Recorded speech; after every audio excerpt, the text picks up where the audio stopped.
Hi dears, ഇന്ന് നല്ല തേങ്ങ അരച്ച ഒരു ഫിഷ് കറീൻ്റെ റെസിപ്പിയാണ്.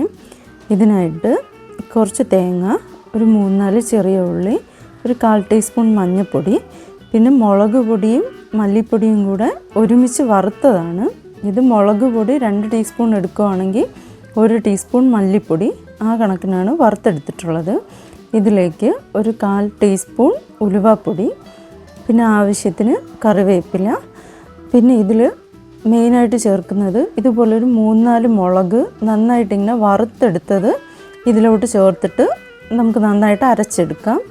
ഇത് ഒരു പ്രത്യേക മണവും നല്ലൊരു കളറും കിട്ടും ഫിഷ് കറിക്ക്. ഇതിലേക്ക് ഇവിടെയൊക്കെ നമ്മൾ ട്രിവാൻഡ്രത്തൊക്കെ ഇത് ഒടങ്കല്ലി മുളകെന്നൊക്കെ പറയും. ഇത് ചേർത്ത് കൊടുത്താൽ ഫിഷ് കറിക്കൊരു പ്രത്യേക ടേസ്റ്റും മണവുമാണ്. അപ്പോൾ അതുകൂടെ ചേർത്ത് കൊടുക്കുന്നുണ്ട്. പിന്നെ നമുക്ക് തക്കാളി ചേർക്കണമെങ്കിൽ തക്കാളിയോ മുരിങ്ങയ്ക്കായോ എന്ത് വേണമെങ്കിലും ചേർക്കാം.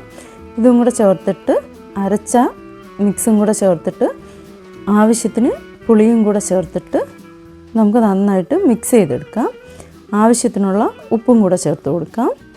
പിന്നെ കുറച്ച് കറിവേപ്പിലയും കൂടെ, ഫ്രഷ് ആയിട്ടുള്ള കറിവേപ്പിലയും കൂടെ ഇടുന്നുണ്ട്. ഇതും കൂടെ ചേർത്തിട്ട് നമുക്ക് നന്നായിട്ട് മിക്സ് ചെയ്തെടുക്കാം.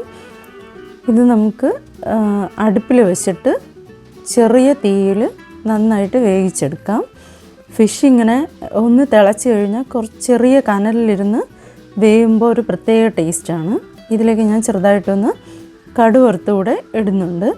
അപ്പോൾ ഈ ഫിഷ് കറീൻ്റെ റെസിപ്പി ഇഷ്ടമായ എല്ലാവരും ഒന്ന് ട്രൈ ചെയ്ത് നോക്കണേ. റെസിപ്പി ഇഷ്ടപ്പെട്ടാൽ ചാനലൊന്ന് സപ്പോർട്ട് ചെയ്യുകയും കൂടെ ചെയ്യണേ.